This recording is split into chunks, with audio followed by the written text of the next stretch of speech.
The biggest sporting event in human history kicks off today. 104 matches, 48 nations, 3 countries, 1 billion people watching.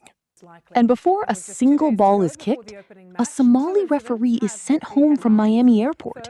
A Somali referee, who was named African Referee of the Year, has been withdrawn from the list of World Cup referees. Welcome home a man many consider a national hero.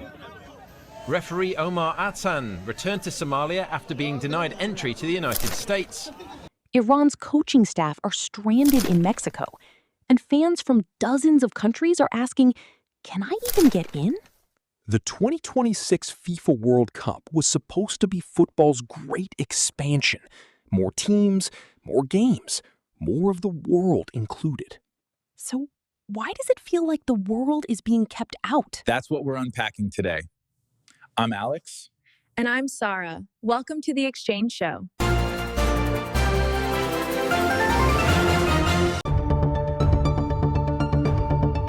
Let's go back to 2017. The United States, Canada, and Mexico joined forces and pitched FIFA a joint bid under the slogan, United as One. 3 countries, existing stadiums, no construction needed, average capacity of 68,000 seats per venue. It was the sensible bid. FIFA needed scale. They were expanding from 32 to 48 teams for the first time in history. That means 104 matches. No single country could logistically host that. For years, FIFA President Gianni Infantino has talked about getting more countries involved at a World Cup. That push finally took shape in January 2017 when football's governing body voted to expand the tournament from 32 to 48 teams. At the 68th FIFA Congress in Moscow in 2018, the United bid wins with 67% of the vote, 134 votes against Morocco's rival bid. And at that time, it genuinely looked like the straightforward option. The US had hosted the World Cup in 1994.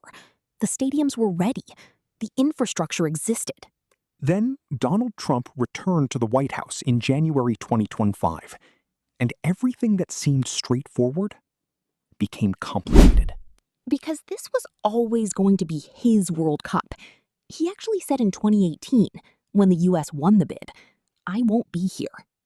He was wrong. Walk me through what's actually happened in the last 6 months, because there's a lot. Let's start with the draw.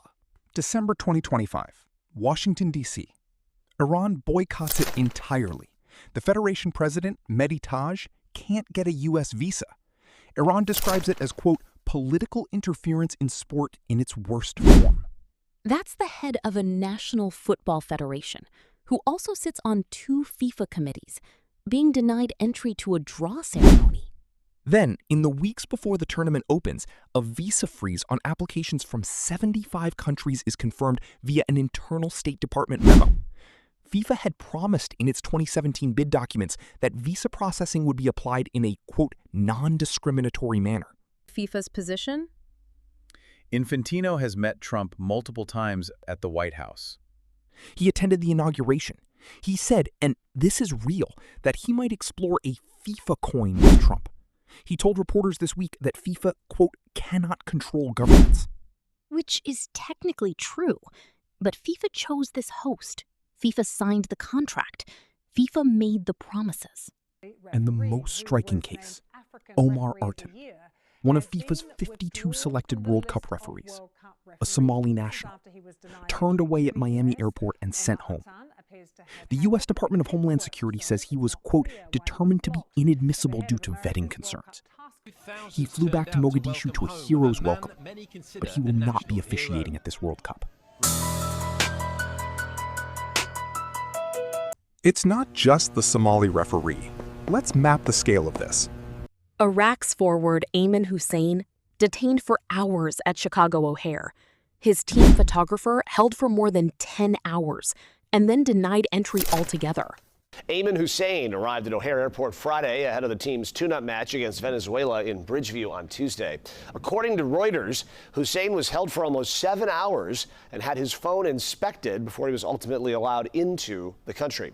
Iraq's team photographer, Talal Salah, was not so lucky. He was denied entry to the U.S. and sent back overseas. The Department of Homeland Security says Salah was denied entry due to vetting concerns. Iran's entire squad is based in Tijuana, Mexico. They won't stay on U.S. soil. They shuttle across the border for their group stage games in Los Angeles and then fly back. Iran's World Cup squad arrived in Tijuana in Mexico, just south of San Diego, amid tight security and amid a diplomatic row. The United States, which is in open military conflict with Tehran, has refused to issue visas for some team support staff.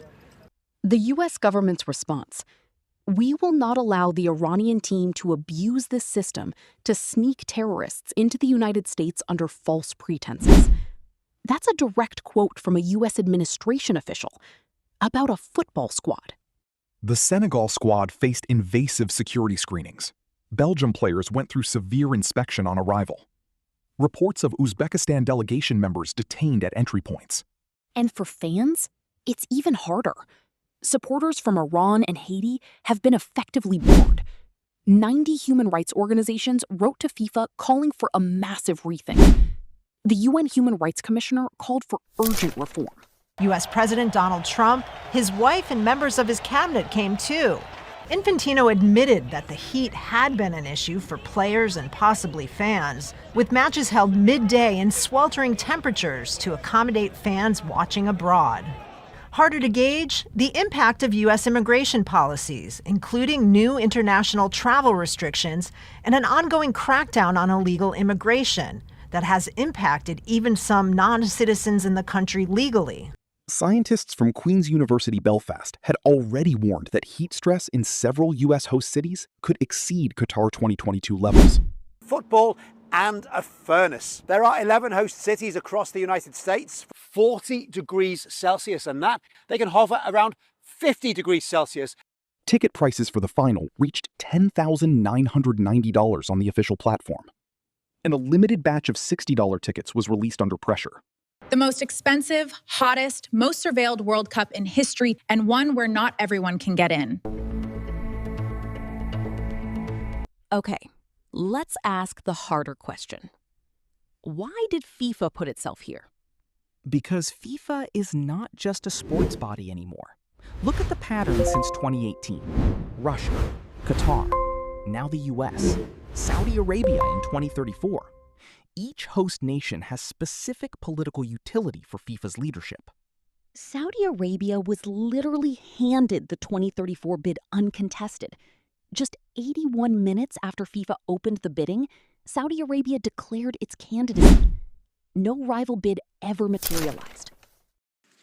Thank you very much. And last but not least, it is a great pleasure that I can confirm that the host of the FIFA World Cup 2034 will be Saudi Arabia.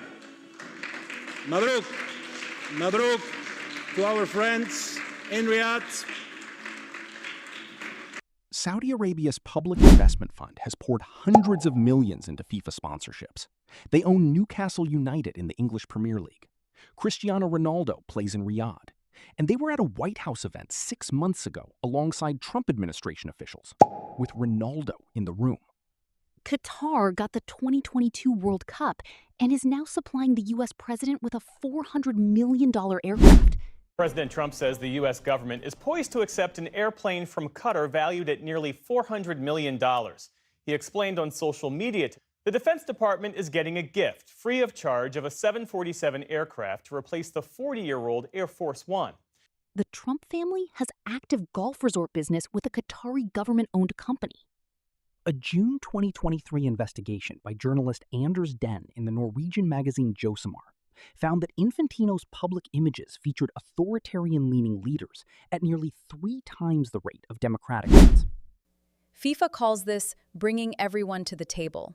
Critics call it sportswashing on an industrial scale. And neither side is entirely wrong. Let's talk about who actually loses here, because it's not Infantino, it's not Trump. Take Ayman Hussein, the Iraqi footballer who scored the winning goal to send Iraq to its first World Cup in 40 years. He had his moment. He was going to play. Then he's detained at an American airport for hours, questioned, his phone examined, released. But his team photographer never made it in. Or supporters from Cape Verde, Curacao, Jordan, and Uzbekistan, 4 nations making their first ever World Cup appearances. This is a once-in-a-generation national moment for those countries, and their fans can't guarantee they'll get through the border. There are an estimated 1.5 million foreign visitors expected for the Club World Cup, and 2.6 million projected for this tournament. For many of them, the journey to the U.S. is already a nerve-wracking calculation, especially if they're undocumented or from a targeted country. Reports that ICE agents could be present inside stadiums have not been officially denied. Now, what a lot of people don't think about when they start talking about World Cup, well, ICE and HSI are going to be out there every day. The UN's Volker Turk specifically named racial profiling and surveillance as concerns he hoped would not define this tournament. The slogan is united as one. The reality, as the Business Standard put it just yesterday, is that the same event is simultaneously a childhood dream, a diplomatic instrument, a commercial machine, a human rights test, and a national branding exercise. So where does this leave us right now? The tournament opens today, June 11th, 2026. Mexico versus South Africa at the Azteca Stadium in Mexico City. The opening ceremony happened across all 3 host countries. 48 teams, 104 matches, 39 days. The final is on July 19th at MetLife Stadium in New Jersey. Madonna, Shakira, and BTS are headlining the halftime show. The 2026 World Cup is already making history. The official FIFA World Cup Instagram account announced in a post May 14th that Madonna, Shakira, and BTS will be performing at the final game at MetLife Stadium in New Jersey, July 19th. FIFA's Infantino told a press conference 24 hours ago that bringing Iran to play in America was itself a kind of diplomatic miracle. He said, quote, "I don't know who would have managed to do that." We will see. Maybe sometimes it's good as well to just, chill, relax. We work on everything. We try to solve everything. Which is a remarkable thing for the head of a sports organization to say about a football tournament. Trump received the inaugural FIFA Peace Prize, awarded in December 2025 at the group stage draw. The prize, established that year, goes to individuals who, quote, help to unite people all over the world in peace. What's the one-sentence summary of this whole story? FIFA needed the biggest World Cup in history. It got one. It just didn't realize that biggest and most inclusive don't automatically mean the same thing. That is The Exchange Show. The truth is that football's greatest stage is also its most politically complicated. If you're watching the World Cup this month, enjoy every goal, but know the story behind the stadium. We'll be back with more. Until next time.